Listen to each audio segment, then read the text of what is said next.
and welcome to episode number 11 of The Pitcher or the Hitter, the podcast by the M-SABR Dynasty League for the M-SABR Dynasty League. I'm Cam. I'm Sahil. And on today's episode, we've got a lot planned. There wasn't much league news, but just some stuff that's happening in real-life baseball that could impact our league. And then we've got something exciting planned. Erik is going to be hosting Dynasty League Trivia for us. Yeah, we had a fantastic time recording it, so I hope you all enjoy listening to it. Or not fantastic, should I say, egg-tastic time recording it. So, but let's dive right in here. There's only one trade made this week. We've seen quite this slowdown on the trade market. I traded the 23rd overall pick, EVO's 2023 second round pick, and the 33rd overall pick this year to Benintendi's Chicken Tendies for JD Davis. I guess I'll talk about both sides of this trade very briefly. For Alex and Zach, they really wanted to acquire more draft picks. They got 3 draft picks. They needed to clear a roster spot because they realized they were going to have some players coming up. So JD Davis was initially required as a replacement for Jose Ramirez, but then they got Manny Machado, so Davis is a little expendable. From my perspective, I've been looking for a replacement 16th bat on my roster after I traded away Eddie Rosario in the Brandon Woodruff deal. JD Davis is someone I really like as just a bat. Pull up some numbers here quickly. He had a 136 WRC plus in 2019 with some insane StatCast numbers. A bit of a down year in 2020, but still good for a 117 WRC plus. And the walk rate spiked by 5 points.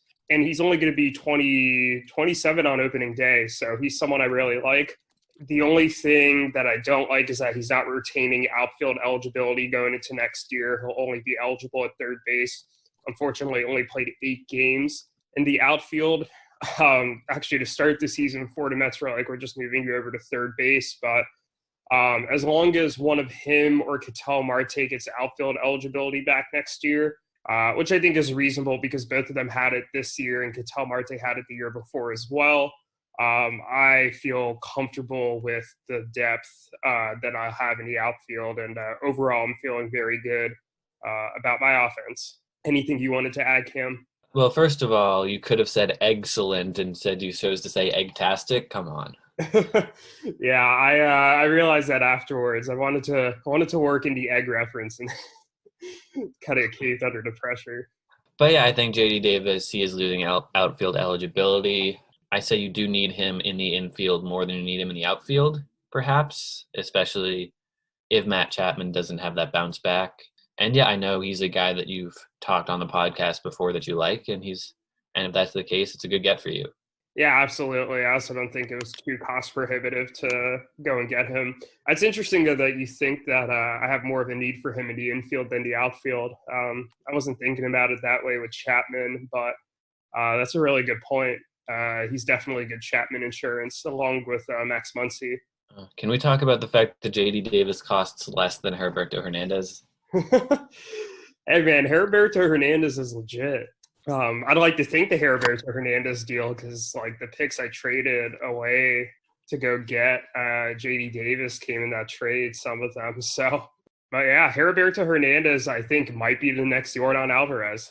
If that happens, would not surprise me. Yeah, that's really all that there is for trades and league news. But one thing we did want to talk about.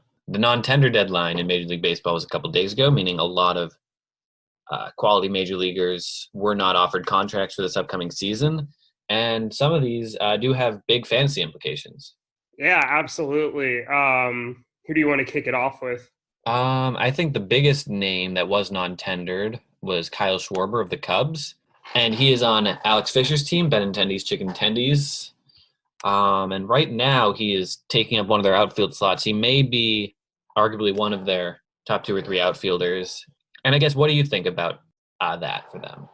Yeah, I think what makes this a little trickier too is I'm double checking this, but I don't think Franmil Reyes is going to be outfield eligible next season either. I'm pretty sure he just almost exclusively, he played one game in the outfield. He DH'd in 57 games. So you're looking at it right now. They have, and I guess we can lump Eddie Rosario in here because he was also non-tendered and on their roster.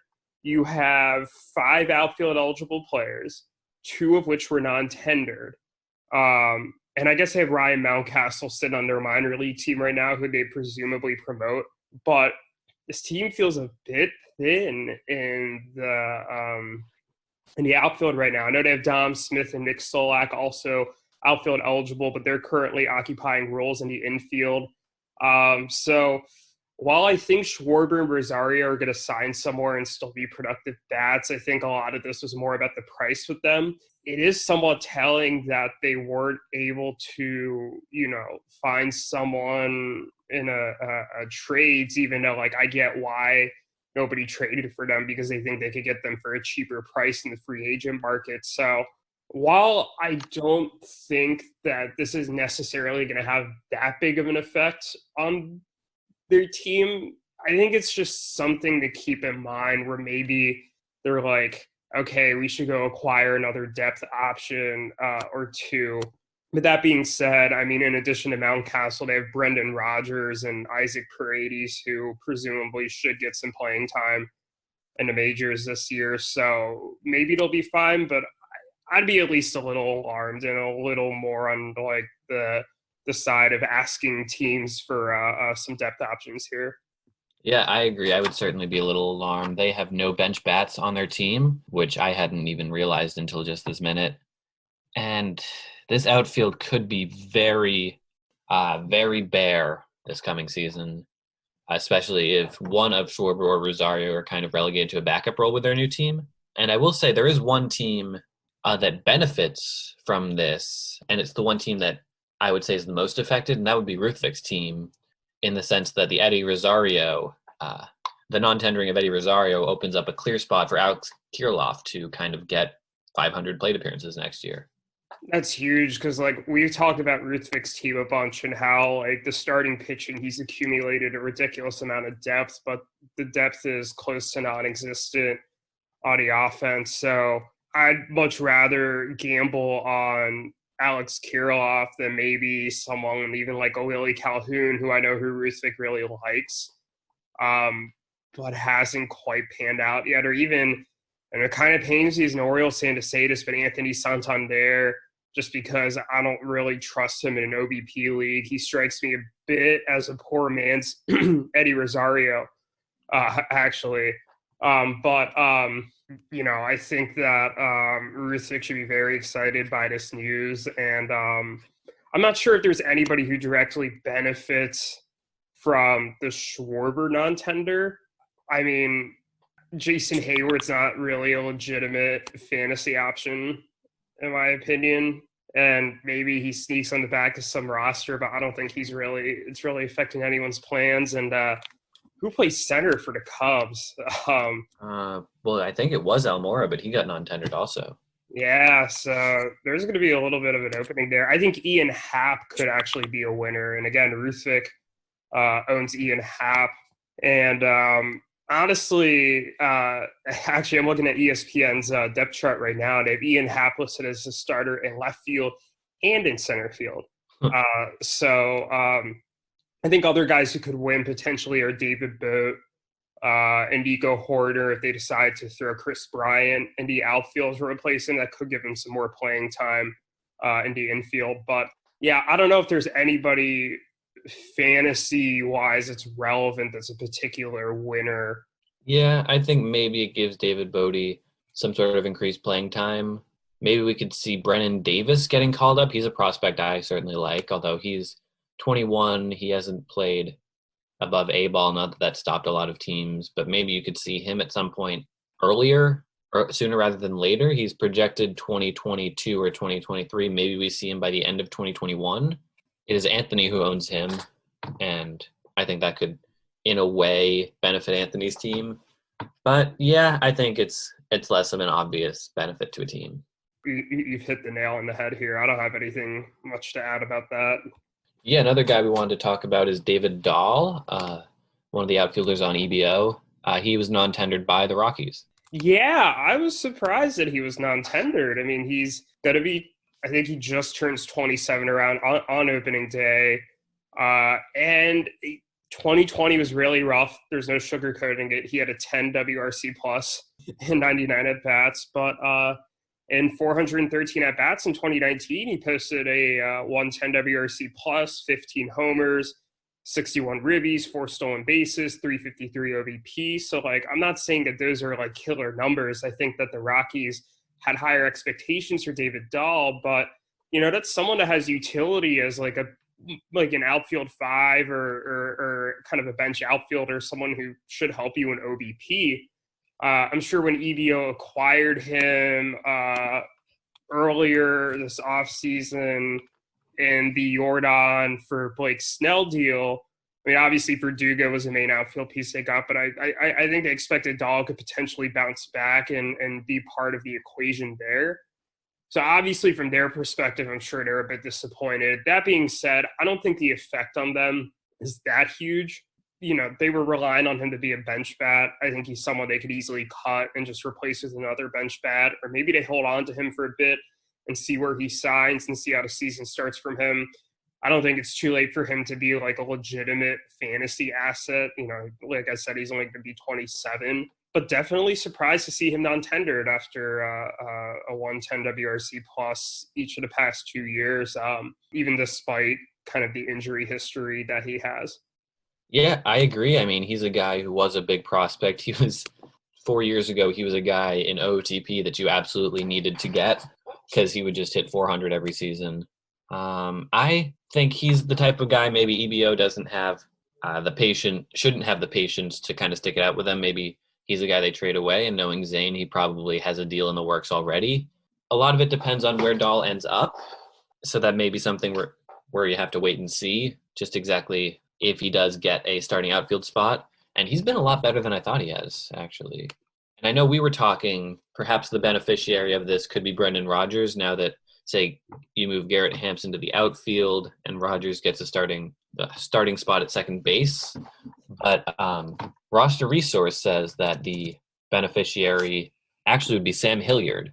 Yeah, I mean, I think Hilliard and Rodgers are both kind of the beneficiaries here. I think that the Rockies, for whatever reason, maybe justified, maybe not, have kind of not really given Rodgers the full opportunity that he needs. And I think at some point with players, like if you're going to give them very inconsistent opportunities, you're just not going to succeed no matter what. So, you know, Rodgers is still 24. He still has a top prospect pedigree. I mean, I know he had a negative 61 WRC plus in 7 games. We talked about it on the podcast last week. But, you know, as recently as, 2019 in AAA, he had a 413 OBP, 147 WRC plus. So I think he could still develop into a very solid player. I think this is a huge win for Alex and Zach, and I think that this should make them feel a bit better about the Rosario and Schwarber non-tenders, is that Dahl getting non-tendered helps open a spot for one of their players. So I think the Rockies will finally play him. And I also think you're right, Hilliard should benefit. But, I don't think Hilliard would necessarily be taking at bats away from Rodgers as much as it would be more like you kind of have the outfield there with Raimel Tapia, Garrett Hampson, Charlie Blackmon left to right, and then Hilliard like filling in for those 3 like fairly often. Blackmon's getting older. Well, Hilliard is listed as the starting center fielder right now with Hampson on the bench. And I think he's got a lot of strikeouts, but he hit very well in a short sample in 2019. He graduated prospect status this year as a 45 future value. I think, Andrew, if you're listening, you're a Rockies fan. He's got some upside. He's got the Coors Field thing. I think he's a guy for you to pick up, perhaps to kind of take a chance on. And I think there's certainly some upside here. Yeah, I just want to point out his AAA numbers in 2019 for a second. 35 homers and 22 stolen bases. That's almost identical, and I'm actually pulling up his page to see it. Trevor Story in 2019 in like 20 more games, granted he did this in the majors, had 35 home runs and 23 stolen bases, so same number of home runs and 1 more stolen base. I'm not saying Sam Hilliard becomes Trevor Story. But if you get a guy who could be a 2020 hitter in Coors Field and have like a 330-ish OVP, that's a solid fantasy asset. I'd rather gamble on him than some of the veterans he has on his roster, i.e. Adam Duvall. So absolutely. One more thing I want to bring up before we transition to the next player, unless you had anything else. Cam and I made a bet a couple of years ago about who would have more or a higher career WAR when it's all said and done. Brendan Rodgers or Garrett Hampson. And right now, I don't think that bet's turning out too well for either of us. If I remember correctly, at least one of them's in the negatives for WAR, maybe both. They both are. They both are? Yeah. Okay, so that I don't think that bet's going to end well for either of us, but maybe Rodgers finally takes off this year. Hampson does with Dahl non-tendered, and one of us is looking at the other like, you messed up. Hopefully I'm winning that $5. You mentioned Adam Duvall a couple minutes ago, and he was just non-tendered by the Braves as well. Yeah, I could see the Braves re-signing him. I think part of it is if the NL decides to have the DH in 2021, then I think it's more likely he comes back. But I think for right now, the Braves kind of want to explore their options. And I get that they want to save some money. I mean, they just signed Drew Smyly and Charlie Morton to big deals, and I know they have other holes to fill. And I have some young outfield prospects who I think will be the biggest beneficiary.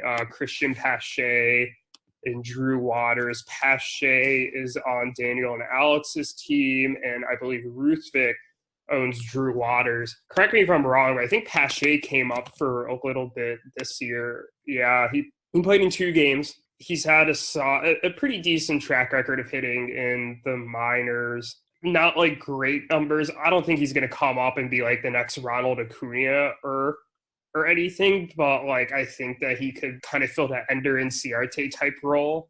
And if he can, show a little bit of speed here, he had 32 stolen bases in 2017 in single A, but hasn't quite replicated those numbers. I mean, maybe he could be someone who's like a bench outfield or like an outfield 5, outfield 4 for someone. But I don't have like the highest expectations for him. He seems a bit more like a better real life prospect than a dynasty prospect. Like Fangraph says his hit tool topping out at a 45, for example. And same with Drew Waters. I mean, largely what I said, I think applies. I think he's more of a better real life prospect than an actual like offensive prospect. And honestly, if I'm Andrew, I don't really know why I'm hanging on to Adam Duvall at this point. I mean, I know you traded a 2nd round pick for him, but he had like 2 hot games. I think 3 home run games or something. I picked him up randomly and just flipped him to him. Like for a rebuilding roster, take a higher upside play here. Don't gamble on Adam Duvall. So that's kind of my take. Yeah, I don't think Duvall's really going to have much of a role next year wherever he signs. He does have that great defense in left field with some power upside, but he is quite streaky. He's a little older now, and he was a guy who was just kind of getting picked up and streamed all throughout August by multiple different teams. I know I had him. I know Eric kind of kept him for a while for the playoffs, I believe, or not the playoffs, obviously. He had him during his hottest streak. It was really convenient for Eric. Yeah, and I think he's just kind of a streaming outfielder at this point. Yeah, I think there's quite a few guys in free agency that I'd rather have than Adam Duvall. And do you want to talk about another one of Andrew's outfielders, Nomar Mazara? Yeah, let's talk about Nomar Mazara. Nomar Mazara is not good. Contrary to what Ruthvik believes, he's like one of those like 11 or 12 players I listed that I just like irrationally just like don't like. He's never posted a WRC plus over 95. He's never posted an OBP over 323. The RBI numbers have gone down each year. The home run numbers have pretty much stayed the same at 20. Like literally, if he wasn't going to be 25 on opening day, I just wouldn't think he's relevant. He's like someone you pick up like if he's having a bit of a hot streak, but he doesn't deserve to be rostered. I think that Andrew can safely cut him. I mean, he's been trying to trade him for a while. Nobody will even give up a 3rd round pick, not even Ruthvik, who I think is the biggest Nomar Mazara fan I've ever met.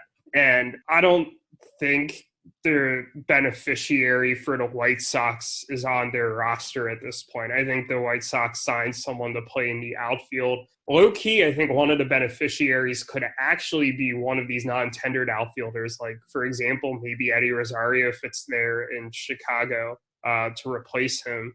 It's always kind of felt like a matter of when Ruthvik will trade for Mazara, not if. And after he was non-tendered, he kind of seemed to publicly back down from that a little. It's kind of looking doubtful that it's going to happen.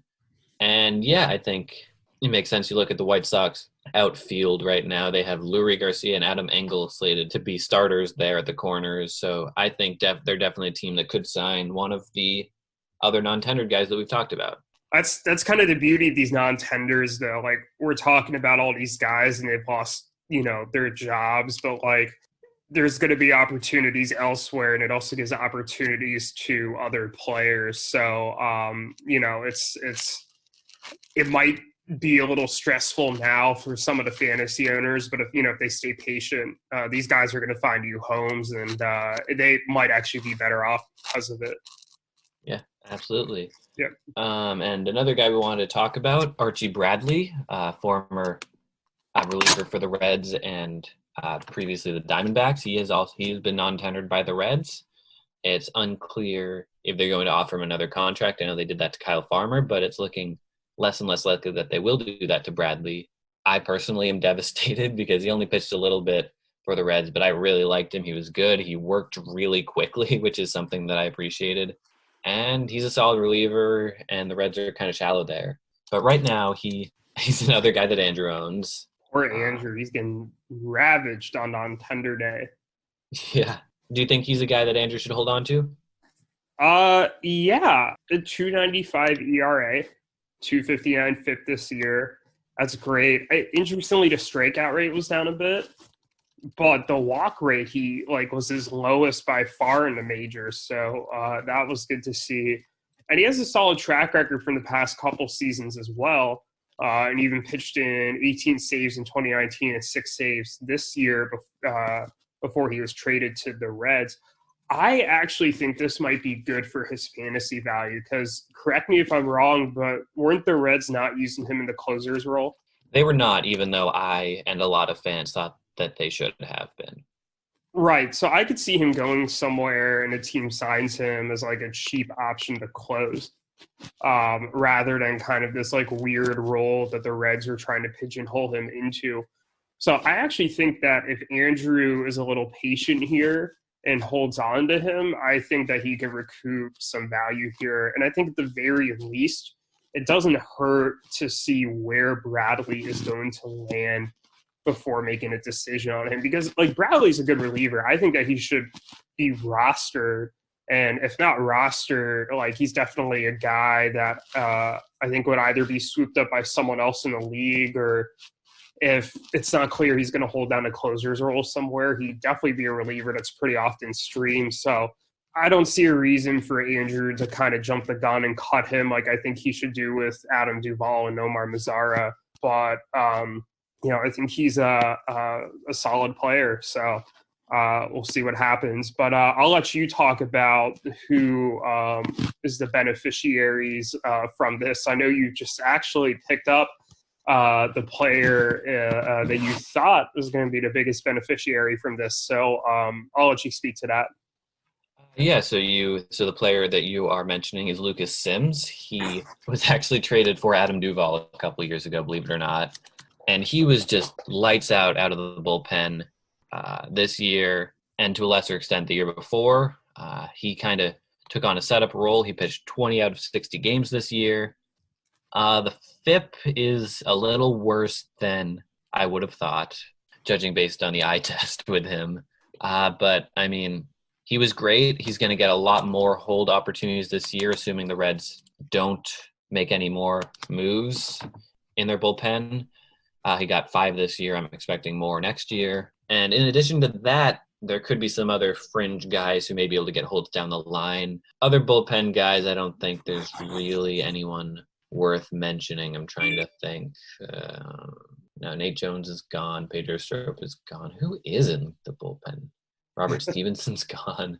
Anyway, yeah, I guess maybe you could say that it gives Rizal Iglesias more closer security. Yeah, I also wouldn't be surprised to see the Reds or generally any other team kind of take advantage of this reliever market and potentially sign a reliever or two. So I think that a lot of these rules are very fluid at the moment. But I agree that I think Lucas Sims is probably the biggest beneficiary out of the Reds bullpen. And I believe that's it for our non-tenders. Was there anything else you wanted to add on any of those players? Nope, I think those are all the players we wanted to talk about. If there's anyone we've missed, you can mention it in the Slack. But yeah, up next we have our Dynasty Trivia. Erik was gracious enough to host with me, Sahil, and Zane as the competitors. And Sahil, you put a little, after we finished recording, you put a poll into the Slack about who our listeners think is going to win. And what were the results of that? Yeah, so lots of love for Cam. 5 votes for Cam. Alex Fisher, Anthony, Andrew, Ritzvik, and Yuki all voted for Cam. The one non-league member in the league, Greg, voted for me, and no love for Zane. So we'll see how that turns out. This is definitely when I posted this, I thought that the breakdown was going to be a bit closer, like more even between you and me and not just you blowing me out. But I mean, you do have a ridiculous amount of knowledge about baseball. So I'm not surprised people picked you, which hurts me a little bit, but like, we'll see if I actually like rise to the occasion, and we'll see if you can handle these lofty expectations of you. I'm not really sure, I'm not really sure why no one voted for Zane, but I'll show him some love here too. Zane knows a lot about the league. I think it's anyone's game here. I think we're all very knowledgeable, and I think going into the round, the three of us kind of agreed on what we thought the order was going to be. Do we want to say that, or just want to jump right into it? Yeah, why don't we say it so we can give our perspective here, just because everybody else gave their perspective. We all kind of thought that I would win with Cam in second and Zane in third. Pretty much. Kind of knowledge. What our thoughts were, and we'll see soon enough if that was right, if you guys were right, or maybe if Zane pulled off an upset. Yeah, absolutely. We'll see you back here after the break.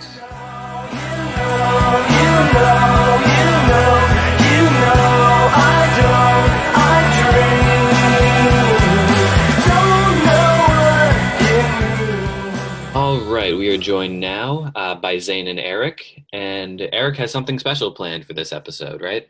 Yep, you had a Dynasty Trivia. So the three of us will be, three of us meaning me, Sahil, and Zane, will be competing in a special trivia round that Erik has made for us, all about the Dynasty League. Can you kind of explain the format? Yep, it will be standard Sporkle style, 10 regular questions, 2 mystery rounds, and then a final. Awesome. And some of the questions, can we kind of get a taste of what the questions were? I know you had a couple sample questions that you decided were too easy. Yeah, we got a whole range of questions. You got a couple of prospect ones, a couple of just roster ones, and a couple of just random stuff too. Like, one of the questions I decided to take out was how many second-round picks do I own in the next 2 drafts? But I thought that was kind of mean, but I think the questions I still have in there are good. Love to see it. I know that we did a Dynasty Trivia night a few weeks ago. A few of you showed up to that, but Erik has made the questions a lot harder given the fact that me, Cam, and Zane have all been in the league since the beginning. So, I trust that this is going to be a pretty tough and competitive round, but I know we're excited to get started here. I guess we should wait for Zane to finish ordering his Wendy's. Bro, they already got me my food. Oh, hell yeah. That was Taco Bell fast. that was literally like faster than Taco Bell if you're like ordering not off the dollar menu. And that's still fast. Don't get me wrong. But I'm very impressed. Wendy's should be paying us for this free advertising we're doing on the podcast here. Oh, this is 100% staying in. Yeah. Oh, yeah. They should absolutely. They should be a sponsor. And Popeyes, I tell you what, they're not a sponsor because that line. I was telling everyone in the chat before the call started here that Popeyes likes to stack 8 in the box against me. There's just always like a line going around the entire building, and today was no different. 12:55 on a Thursday afternoon. 10 cars at least. I'm still a Taco Bell and Chick-fil-A man myself, but Wendy's is still pretty solid. But Taco Bell and Chick-fil-A are the S tier fast food. Oh, I go to Taco Bell 3 times a week. Yeah. I think Popeyes for me is like Joe's Pizza back in first semester when there was always a line out the door, but occasionally I'd walk by and there wouldn't be, so I'd feel obligated to get something. That's exactly me with the Popeyes right by my house. It's less than a minute away, so I have to. If there's like 2 cars or less, I'm going. Yeah. All right, should we get started then? Go for it. Yeah. All right, question 1. The famous Shohei Ohtani trade was Steven Strasburg, Charlie Blackmon, and Grayson Rodriguez for Ohtani and one other player. Name the player. Oh, I know this one. That's the only player I didn't know off the top of my head in that trade. Oh, Jesus Christ. I am the person that set the player. And I'm like stumped. Am I the only one who's going to get this one? Yeah. Yeah, I feel like just playing probability, it's a good idea to guess Jesus Sanchez. I have no idea. I'm like 90% sure I got it. All right, so are we good? You don't know, Zane? I have no idea. Oh, I'll remember it when you say it. So I'll just say you wagered 1 then. Whoops. All right. Question 1. The famous Shohei Ohtani trade was Steven Strasburg, Charlie Blackmon, and Grayson Rodriguez for Ohtani and one other player. That was Jeremy Pena. Let's go. I have right. no clue how I remember that. Honestly, I could have wagered 10, but I was a little scared that maybe I would have messed up the first name or something. Was not aware that Jeremy Pena was ever on the EBO farm system. I don't even know who Jeremy Pena is. Like, does he play for the Angels, I'm guessing? Like, I don't know. Yeah, it sounds like he plays for the Angels, doesn't he? Yeah, it sounds like an Angels name. He's an Astro, and I caught him like immediately after. I don't even know how I remember that. I think I've talked about that Blackmon Ohtani deal a couple times, like on calls or like just reviewing stuff. I don't know. It's just a random factoid floating through my head, but I'm proud that I wasn't even involved in the trade and I got it, but the guy involved in the trade did not get it. So it's a good thing. This goes to show that even I know my prospects less than you sometimes. And I don't know anything about prospects. I know, that's why I say it. All right. Are you ready for question 2? I think we should say who each of us guessed before to make it better listening for everyone. Okay. IDK and did not give any real guess. I guessed Hudson Head. Fun name. I knew he was on Zane's team at one point, and I figured, why not? Give some Head. Not a bad guess. Yeah, and I guess Jeremy Pena because I know it was Jeremy Pena. Thanks for the explanation. Yeah. All right. My bad. Question 2. Name all the teams Anthony has never made a trade with. Oh, fuck. That's a good one. Okay, give me 1 second as I walk in with my Wendy's. Has Anthony ever made a trade with Wendy's? Team Resnick has agreed to send cash considerations to Wendy's in exchange for a 4-for-4. This is a good question, Eric. This is not an easy one. Yeah, thank you. I can't wait to guess 1 point, 2 points, 3 points in ascending order for each question. Yeah, this might be a 1-pointer because I'm sure there's a team I'm going to forget. All right. You guys want to say your answers? Yeah, so I said that there were 4 teams he hasn't traded with. Daniel and Alex and Zach, Andrew, and himself. He has not made any trades with himself, and I thought that would be, people might miss that, but that's also a team he hasn't traded with. I did miss that he hasn't traded with himself, unfortunately. So I only guessed Daniel and Alex, and I put 2 points because I used my 1-pointer already. Yeah, I didn't include Anthony. He hasn't traded with Anthony because who would? That's dumb. But Connor, Andrew, and Alex and Zach were my guesses. I believe he has traded with the other 8 teams in this league. All right, so I did not think about trading with himself, but either way, none of you got this right. Damn. There are 5 teams. They are Yuki, Clayton and Jake, Alex and Zach, Andrew, and the Connors. Ha. So I guess I got 3 of the 5. I thought about going with the 4, and then I thought that it felt way too unlikely. But there was no way I was putting Connor on the list. I did not guess that.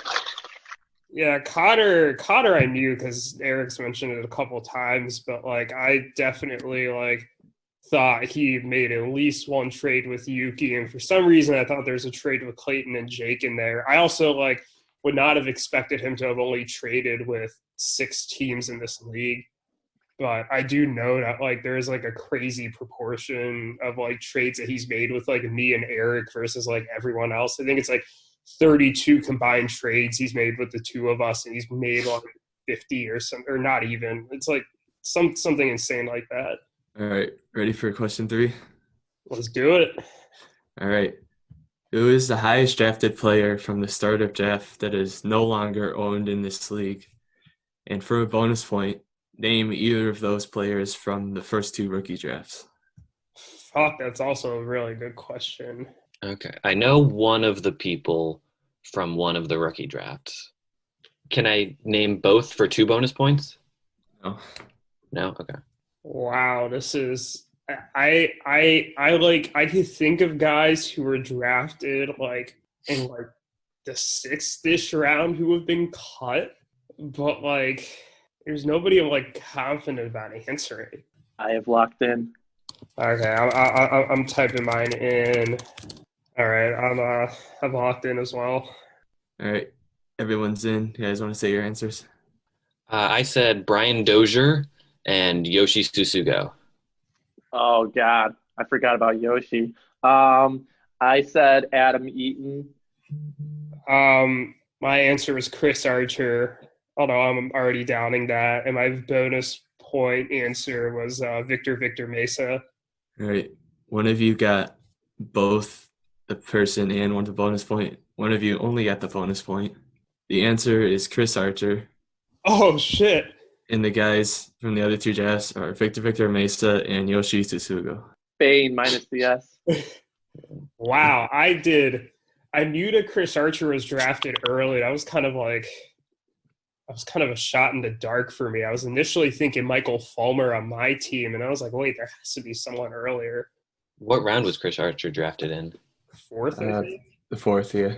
Okay, that's the same round as Dozier, I believe, right? Dozier was the 5th. Oh, because Who took the 4th? Archer? AJ and Max. And they traded him to me in a deal that I guess I won't say the deal in case it comes up later in the podcast, but not one of my favorite deals in hindsight. Yeah, we talked about on a previous podcast how low-key AJ and Max had a worse draft than Connor. Oh, 100%. 100%. All right, ready for question 4? Let's do it. All right, it's pretty similar. Who is the lowest drafted player from the start of draft that has been with the team that drafted him since the beginning? Oh, Yeah. fuck. I think I actually know this answer. All right, everyone's in. Yep. All right. I wasn't the most confident, but I'm running out of low point totals. I guess Jay Groom for 5 points. I said Jason Groom, so maybe I got the name wrong. I was thinking of the Red Sox. They're the same person. Okay. I guess Matt Manning.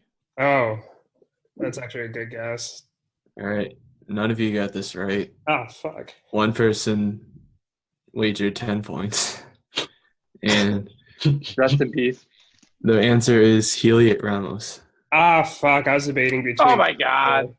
Yeah. I knew Ruthvik and or I guess Kyle, because he was one who drafted that. I know there was one of the guys he drafted that was remaining at the end. I couldn't remember if it was Ramos or Groom, but for whatever reason, Ruthvik and Nick have an unnatural obsession with Groom, so I just assumed it was him. Through 4 rounds, I have 1 point. I think I have the lead with. I have none. I should have. I have none, and I just used my 10. I don't think any team is going to have enough points to bet 20 in the final round. I might. I'm sure there's going to be one that we all get here. There's got to be one where we can wager 10, except for whoever wagered 10 on this one. All right. I feel like this next one you might all get. Aside from Wander Franco, name the highest ranked player on either MLB.com's or Fangraph's current top prospect list that was picked up for free in our league. God damn. I don't know anything about our prospects. Oh, shit. This also means I have to determine if they're prospect eligible. I guarantee you Cam gets this one. It's just I don't know. fucking prospect voodoo over here. But the answer is Adley Rutschman. I don't think he was drafted by anyone. No, he was passed over 36 times. Yeah. Not anyone on the White Sox, I can tell you that. I locked in. I overwagered again, and I'm going to regret it. I'm sure there's someone I'm missing. I'm not sure if this guy is prospect eligible yet, so I'm going to. Who wouldn't be prospect eligible yet and be that? I mean, anymore. Oh, anymore. Okay. All right. Everyone's in. You can say your answers. I said, it took me a while to think of him, but I said Nate Pearson. Oh. I was going to go Nate Pearson, but I ended up going Julio Rodriguez. I don't know if Julio Rodriguez was drafted or not. I think you might be right. He might have been a free agent pickup. I said Dylan Carlson, but I now think that that's wrong after hearing their guesses. Acceptable answers include Julio Rodriguez and Nate Pearson. Hey. God damn it. We currently have a 3-way tie with 9 points each. Oh, shit. Love it. Incredible. I was doing so well. Fucking prospects, man. Prospects aren't real. Pearson's a guy I picked up and watched rise for a little while. Yeah, I picked him up and drafted him at one point.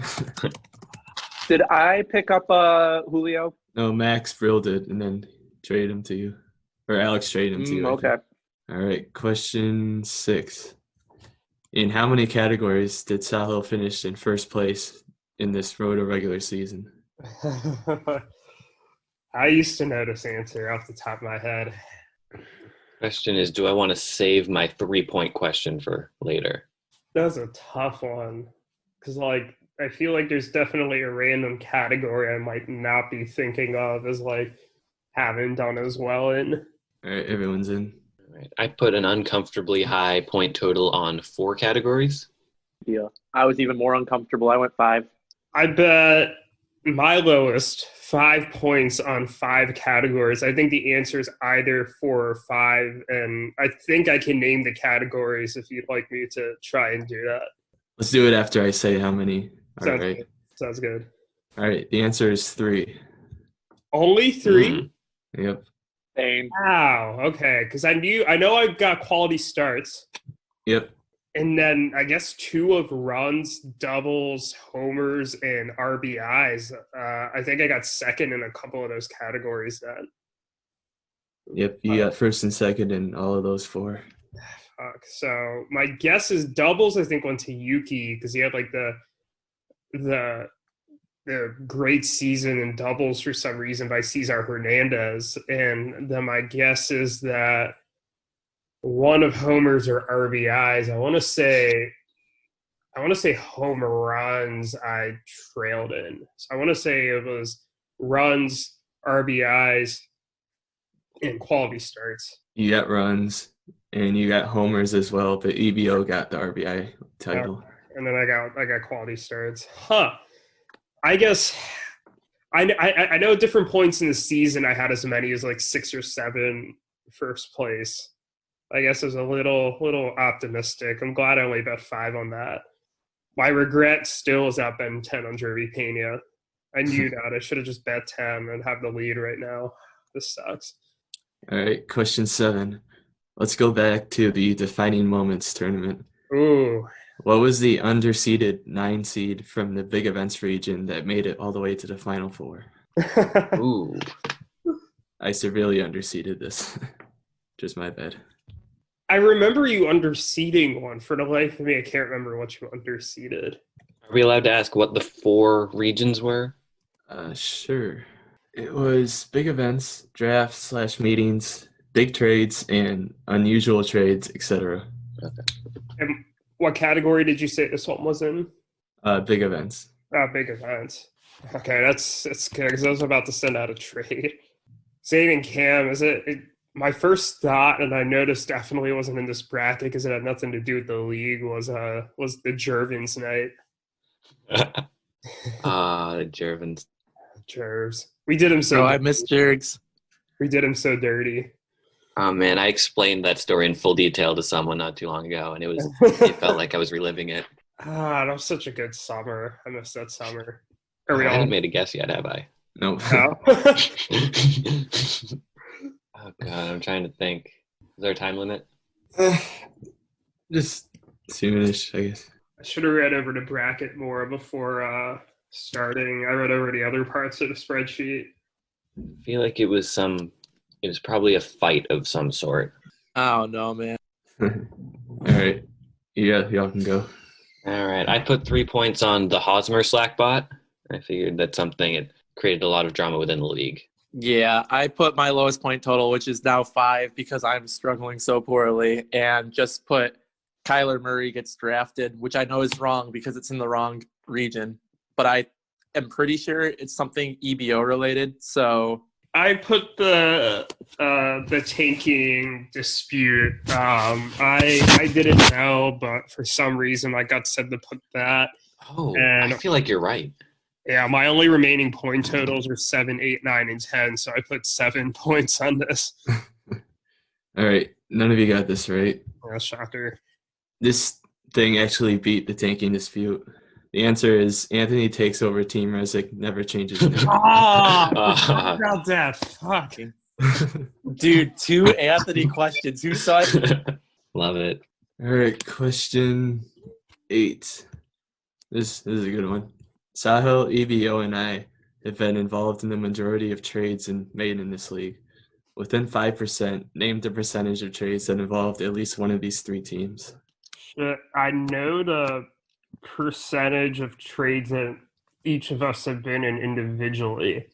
But what's tricky is how we trade with each other. And it's like a good chunk of the... I bet I could calculate it out, but I also don't know how to do the math on this. Yeah, I might need to up the amount of points you can earn on the mystery rounds. Yeah, 100%. It's going to be like in Jeopardy, how sometimes people don't make it to the final round because they're in the negatives. That's somehow happened here. All right, you can all say what you said. I said 85%. I was hoping it was somewhere between 80 and 90. I said 70%. I was hoping it would be between 65 and 75.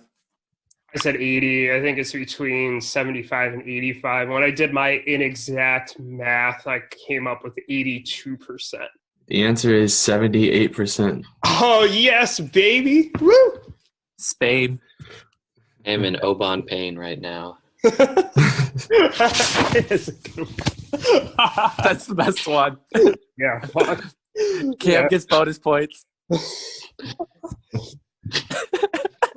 Round me up to 10. Yeah, give him the roundup. Aubon pain is my new favorite one. I'm going to start using that a lot. Yeah. All right, question 9. If you think of a trade made in this league, there's a pretty good chance that it involves either Sahil, EVO, or myself.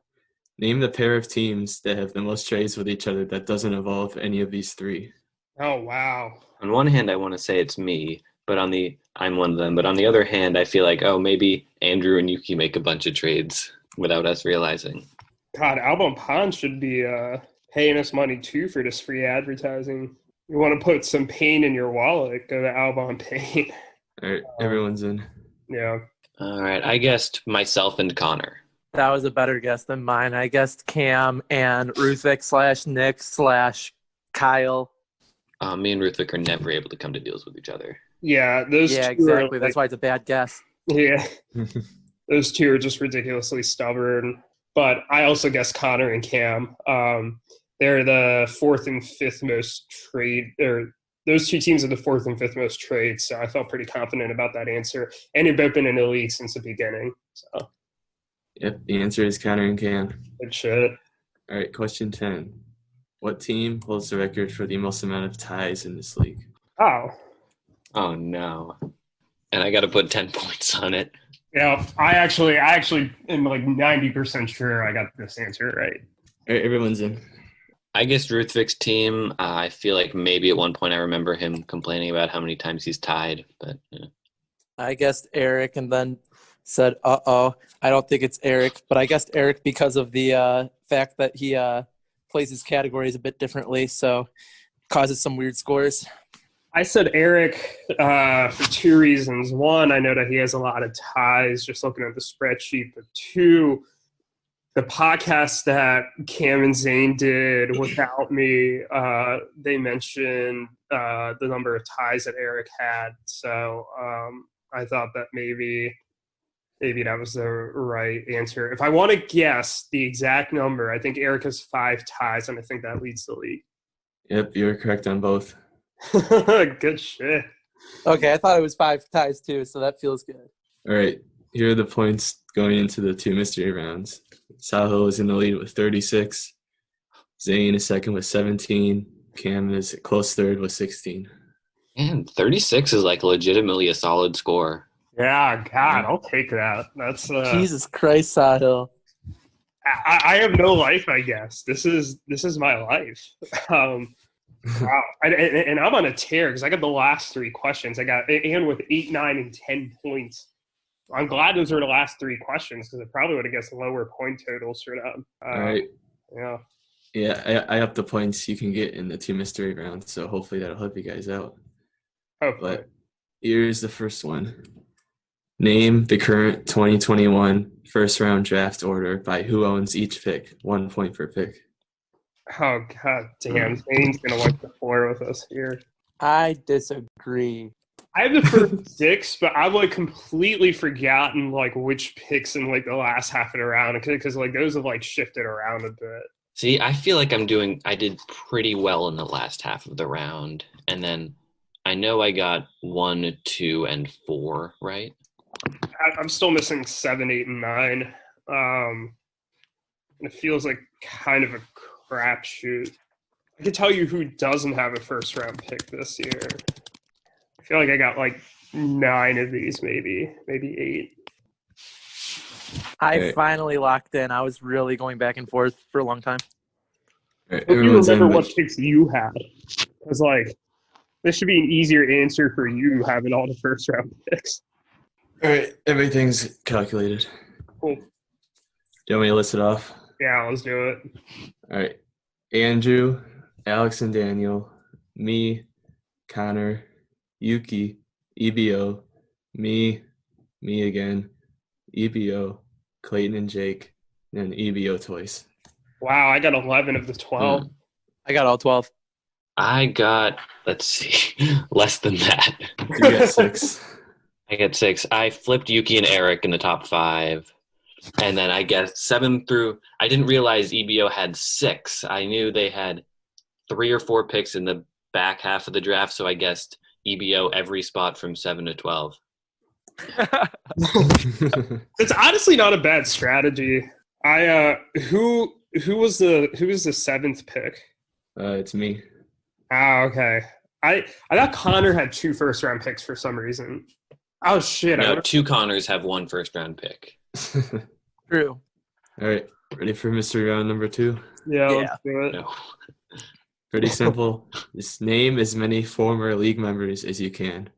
Oh, hell yeah. Oh, 1 point. Okay. 1 point for correct guess. This does not include Michael Davis, the guy who was supposed to go in with Sahil. No. Oh, man. So just like we get a point for each former. Yep. I know 4 teams in this league have not had a co-owner. I think I have all of them. I think I have all of them too. I have No, I won't say how many I have in case one of y'all. I have one that may or may not count. Interesting. Yeah, I have one or two that I'm not sure about, but I think all the others are former. Can't believe I'm wiping the floor with you all. I can. I didn't study. I didn't really study either. I looked at like a spreadsheet for like 5 minutes before. I guess like That's how I study. yeah, same here. I feel that. I'm very much a procrastinator. I feel like this was the easiest question by far for me, at least. Yeah. This did feel like the easiest. Someone's inquiring on one of Cam's favorite players. Oh, who made an offer for Max Fried? Well, we'll see. Points are calculated. How many people did each of you guess? I guessed. Yeah, I'm not counting people who switched teams, by the way. Okay. Who switched teams? Andrew and Alex. Okay. Yeah, I put Alex down because I knew because he had a gap in between when he was on the first team and then when he rejoined the league. Forgot about that. What team did? So not including Alex, I had 11. I had 13. I had 13. When did Andrew and Alex co-own a team? Well, Alex was originally on Moneyball, and Andrew was originally on Bow to Flow with Clayton. Oh, yeah. Which Alex, Fisher or? Yeah. I thought Alex Fisher was Kyle's co-owner. No. Kyle never had a co-owner, actually. Really? Okay. Yeah. Well, So who's going to list? all right, just name all the correct ones. Yep, go for it. There are 14 of them, so Ooh. nobody got all of them right, but they are Kyle, Michael, Resnick, Felipe, Duncan, Griffin, Matt Kickert, Matt Schneider, Ryan, Max Frill, Max Fair, Teo, Alex Cohen, Jake Cohen, and AJ. Oh, I missed the Cohens. I missed Schneider. So stupid. And I I forgot. I Schneider completely was in the forgot league. Felipe had a team. I wrote down other Matt, and then in parentheses, I think his last name is Griffin. So if I would have said other Matt and then comma Griffin, I would have 14. But you know, I'll take my 13. I'm wiping the floor with y'all, so it doesn't matter. Here are the standings. Sahil's number 1 with 60. Zane is in second with 42. And then Cam is in third with 33. I'm not. Oh, yeah, he did a lot better in the first mystery round. Ow. All right. Category for the final question is roster. So send in your roster. Send in your wagers. What is the minimum wager and what is the maximum wager again? 0 to 20, I think. Right? Okay. Question is, do I want to play for second or do I want to play for first? Can you even get? Oh shit! Yeah, you can. I don't even know to wager.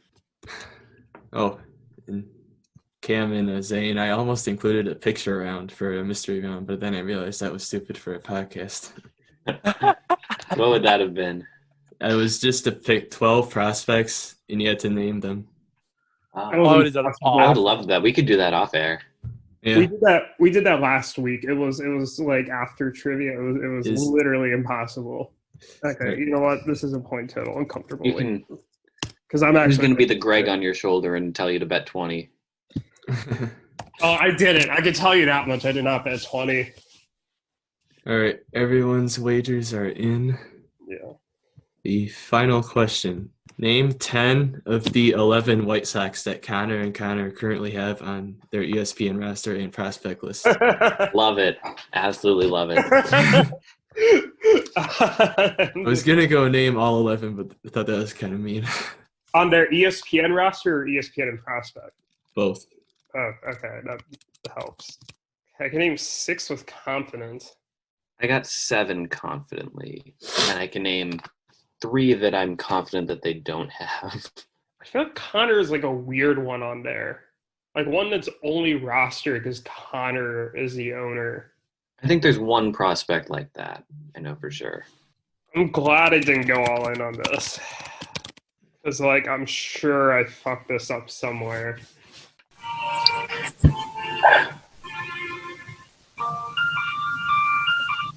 Someone playing music back there?